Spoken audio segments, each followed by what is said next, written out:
Lions club of Solapur सेंटरच्या वतीनं लोकमान्य टिळक आणि अण्णाभाऊ साठे यांची जयंती विविध उपक्रमांसह साजरी करण्यात आली। सोलापूर शहरातील भारत विकास विद्यालय भवानीपेठ मड्डीवस्ती सोलापूर येथे लोकमान्य टिळक पुण्यतिथी व अण्णाभाऊ साठे जयंती कार्यक्रम उत्साहात साजरा करण्यात आला। लायन्स क्लब ऑफ सोलापूर सेंट्रलचे अध्यक्ष लायन प्राध्यापक स्वामीनाथ कलशेट्टी, सचिव लायन दीनानाथ धुळम यांच्या हस्ते लोकमान्य टिळक व अण्णाभाऊ साठे यांच्या प्रतिमेचे पूजन करण्यात आले। याप्रसंगी मुख्याध्यापक राधेश्याम ओझा उपस्थित होते।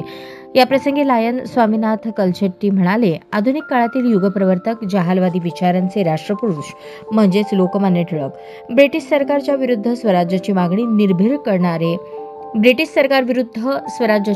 निर्भीडपणे करणारे जहालवादी विचारवंत, झुंजार नरकेसरी म्हणजे लोकमान्य टिळक होत। इंग्रजांच्या साम्राज्याला पहिला दणका देणारे अखिल आशिया खंडातील पहिले पुढारी म्हणजे लोकमान्य टिळक।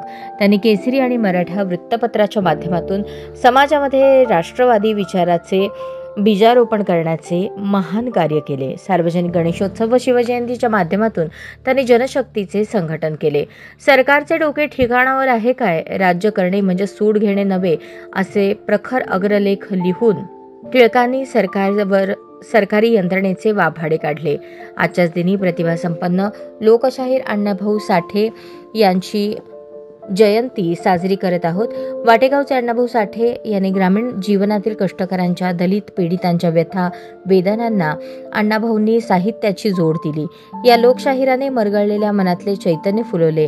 आजच्या दिनी या दोन्ही महापुरुषांचे विचार आपण आचरणात आणावे असेही ते म्हणाले। कार्यक्रमाच्या यशस्वीतेसाठी मुकुंद पाटील, सागर गुरव बिडवे, रेखा घोडके आदींचे सहकार्य लाभले। कार्यक्रमस्थळी उपस्थित जवळपास 100 मुलांना खाऊ वाटप करण्यात आले। कार्यक्रमाचे सूत्रसंचालन व आभार माने यांनी केले।